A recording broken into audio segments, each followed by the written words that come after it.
If you're a man who believes your strongest years can still be ahead of you, you've come to the right place. Hey there, my name is Jesse Romero. For the last 25 years, I've been building businesses, leading sales teams, and learning sometimes the hard way what it means to grow in faith, purpose, and leadership.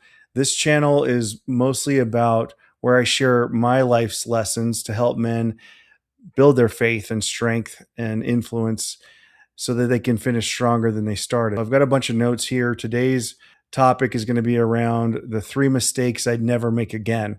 I think these were really powerful for me to learn.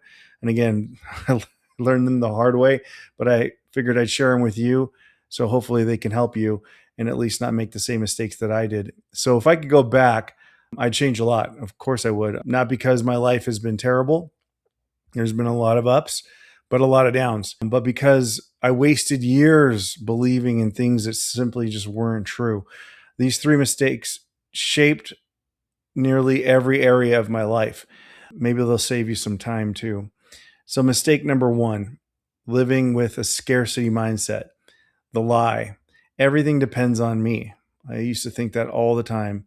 I was a big control freak. I always felt like everything was on me. I felt like I needed to know it all. I'm on my own. There's never enough. I have to earn everyone's approval. That was a big one. Earn my daughter's approval, my wife's approval, my boss's approval, my friend's approval, literally everybody I came in contact with. If I fail, everything falls apart. It's definitely probably what led to my first divorce. Not good. So what did scarcity produce? It produced a lot of fear and anxiety, worry, comparison thinking. I always compared myself to others. Self-protection. That's not good when you're always in me mode. Exhaustion. I was exhausted all the time. Brain fog would occur. It just wasn't good. The more I focused on myself, the more fearful I became. So I had to make a change. And it came after a huge panic attack that I had right when I turned 50. I've had them before. I've talked about it in the past couple of videos, but God came in and showed me a new way. I prayed. It's basically what I did. He showed me that he's not scarce, that he is abundant, and that he made me for a purpose. And if he is abundant and he made me for a purpose, then there's nothing I need to worry about. I have enough. That love isn't scarce. His provisions aren't scarce. I learned that all the sales that I had, all the deals that I had closed and helped build for the past few companies I was with, I thought was all me. I thought it was me rising and grinding, and it wasn't. I look back, I even started a sales coaching channel to really help people with sales because I was really good at sales. I still am. I'm still doing it. So again, all this stuff is in real time. And I think about those conversations I had with those large corporations like the Procters and Gambles of the world, their procurement teams, their head of marketing and e-commerce. And I'm just some guy who's, came from Tucson, Arizona, barely finished high school. And I'm having these conversations with these top level executives and they're buying from me. That wasn't me. That was God inspired in me. That was him speaking through me. That was him prospering me. How do you do a sales channel around, God giving you all the insights and wisdom? I grinded. I worked hard. I took everything I learned and just expanded upon it and kind of never stopped learning about the business. I was always curious, but he would come in and help me speak when I needed to speak. A lot of those times I was, super nervous and I produced well, and it was all because of him. So my identity, I learned later, though, it took a long time because I thought it was all me and my performance. It's not based on my performance. If God is doing the work, he's doing the performing through me. I had to have faith and trust. And I started to learn that over time, that he's the reason why I was doing good. So I just started to trust in him. I started to give back. But I had the wrong view of myself, of God, other people, my wife. I realized through all of this, it took only 50 years, that I'm deeply loved. I don't have to carry the weight on my shoulders. In fact, Jesus says, give me your burdens. He wants us to literally hand over our burdens to him to carry. Give him the hard stuff. He'll help us get through it. Not that we won't have hard things to go through, but it should be more of a peace in the middle of the storm, a calm within the storm. So my value comes from being God's child, not from everyone else's opinion. The antidote was love, period. Fear folds us inwards. Love turns us outward. When I'm focused on loving God, my wife, my family, my coworkers, even people I meet, fear just loses its grip. I think more with I don't know, a loving and positive mindset, because I know that things are going to work out in the end. The scripture that really changed me or has been working on me for a little while now is 1 Corinthians 13.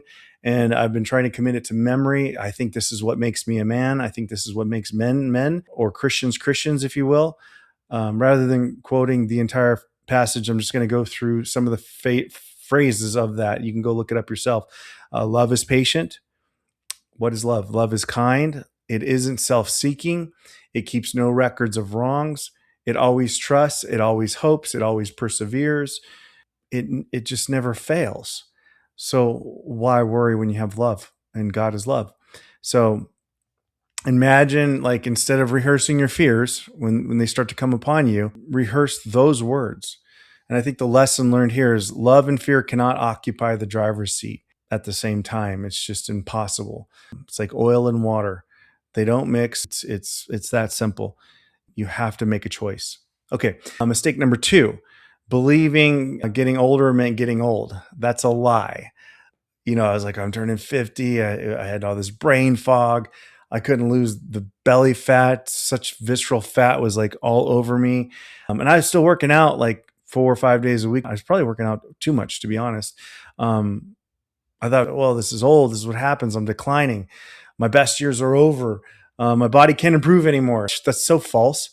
When I made a mindset to really dig in on my health and physical abilities and my vitality and what that meant, everything started to change. But it started with my mind.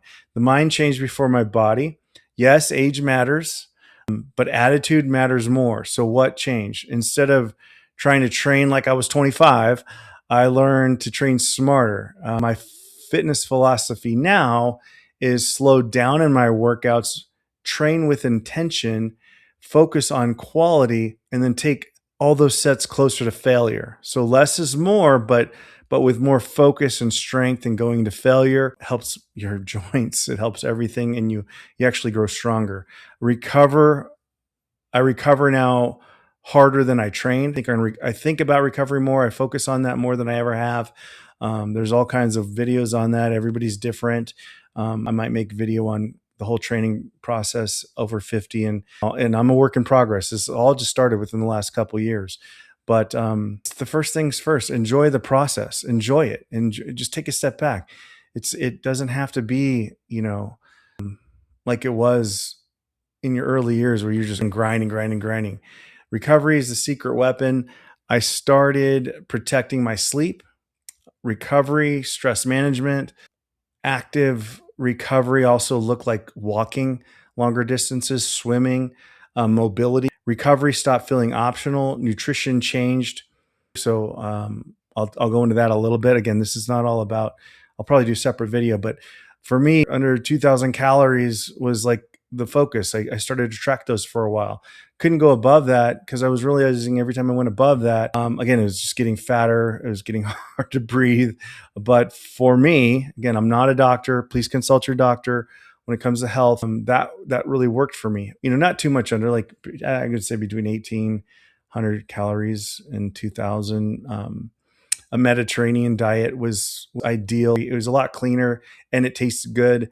Protein had to go up. You don't synthesize protein like you did when you were young. You need protein to grow muscularity. So up to 200 grams of protein a day was key for me. Cutting in fermented foods was huge. Cutting processed foods out. Cutting sugar, most refined carbs. Just tracking food helped me learn portion control. Whereas before I could estimate things, you can't really do that when you get older. I mean, you can over a period of time, but you have to learn more about what you're putting in your mouth. Supplements have helped big time. I might do a video on that. Huge disclaimer here. Again, I'm not a doctor. I'm not saying this is what you should do. This is what I've been doing. I'm still learning as to what does what and how they work, but I'll just tell you what has been helping me. Obviously, creatine's a big one. You probably hear that on every single video, but I do 10 grams instead of the 5. Again, for the mental aspect of that, but it definitely helps your muscles. Again, it's hard for us to synthesize protein at our age. Creatine helps build muscle and keep it, but you've got to be steady with it. There's no loading phase that's needed, or like getting off of it for a while. It's not like some steroid. It's just do your own research. But creatine, just take it regularly like you would your multivitamins. Omega 3s, totally, again, for the brain. I needed to recover from all the years of grinding and thinking negatively and the brain fog. That totally helped. Magnesium glycinate when I go to sleep. You have to protect your sleep when you're our age. Again, do your research. I don't know exactly where it works and what it does, but it definitely helps you sleep better, and your muscles recover. A good whole food vitamin with probiotics. For me, gut health was something I had to focus on, because when you have terrible mindset, what does that do? Your whole nervous system, from your brain to your stomach, they're all connected. So your stomach gets all messed up and your stomach lining. So I had to really incorporate probiotics. For vitality, Tongkat Ali was it's pretty powerful stuff. I mean, it works. Loads of DHEA, stuff like that. Again, consult your doctor. You should have, you know, levels of testosterone that are probably low before you start thinking about things for vitality. But yeah, I'm just sharing what worked for me. Again, not medical advice. Always consult your physician before making changes to your diet, supplements, or medication. All right, disclaimer is out there. All right, lesson learned. You don't stop training because you get older. You change how you train so you can keep improving. And I can guarantee you will start improving again. You'll be able to, I mean, do things like you did in your 20s. It's pretty amazing when you get your mind wrapped around this stuff. Probably do a video on that later. All right, mistake number 3, and then we're done. Thinking providing was enough for my marriage. Like, hey, I'm providing. That's enough for my marriage. My wife should be happy, right? That's a huge lie. I thought if I worked hard, paid the bills, protected my family, then I was doing my job. I wasn't. What I forgot was marriage isn't a contract. It's a covenant. That's first and foremost. We are one. My wife and I are one. My wife isn't just simply living alongside of me. We're building one life together. God gave her to me as a gift. I should steward this gift properly, both mind, body, spirit. So physically, mentally, emotionally, I should be stewarding properly, building up, managing, protecting all of it, not just the house, and bringing and paying for the bills. So that changed everything. Instead of asking what does she owe me if I do this or whatever, I started asking, how do I steward God's gift well? I think that's where I'll end with that. And it's love is active. It's something that you have to intentionally, again, think about. Again, what you're thinking about is what you're going to be, and what you think about is what you're going to say and do. So you've got to be intentional about encouraging your wives, listening to them first. I mean, my wife loves to tell me a lot of things. She loves to communicate. And now I sit back and listen. And I try to stop focusing on work or whatever I'm doing if she really needs me at that moment or wants to talk about something. Or I'll ask her if it's super important, do we need to talk about it now, or can we kind of regroup in a little while? And so, again, I communicate better what I need in order for us to see eye to eye. Another one is I apologize quickly. If I did something wrong, I own my mistake like now. It's almost like repenting with God. And I change my behavior. I pray with her. I pray for both of us. I pray for my family. I still pray for her and my kids every single morning and night, even though my kids aren't in the house. But again, this is about my wife. I protect her emotionally. And again, this is about my wife because my kids are gone. They're in college now. I'm an empty nester. Definitely going to be doing a video about that. That totally, took me out for a little while. I didn't realize it was going to, but them not being in the home was really tough. But back to my wife, protecting her emotionally, protecting her spiritually, prioritizing time together in the mornings, and in the evenings. Just repentance changed my marriage. I had to change the way I was thinking and living and acting towards her. So one of the biggest lessons is don't just apologize, but change your behavior. That's what's going to build trust. Her trusting you is everything. And they don't just trust you automatically when you get married, as much as you'd love to think. You've got to, walk the walk.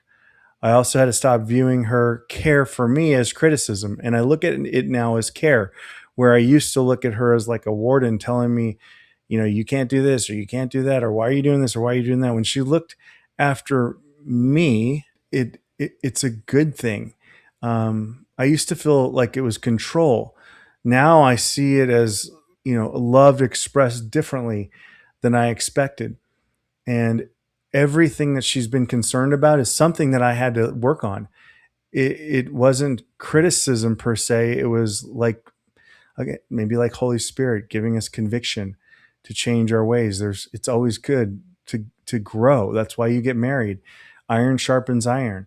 So the lesson, a thriving marriage doesn't happen because two people stay married. It happens because two people keep choosing each other every single day actively. All right, I'll close with this. If I could just leave you with one thought, it'd be this. The biggest changes in my life didn't begin when my circumstances changed. They began when my thinking changed. Scarcity just gave way to trust, or aging gave way to growth, and then self-centeredness gave way to servant leadership. I'm still learning every one of these lessons. I had to write them down because like it's still hard for some of them to stick. But if sharing my mistakes helped one of you, again, that's all that matters. That's all that these videos are for.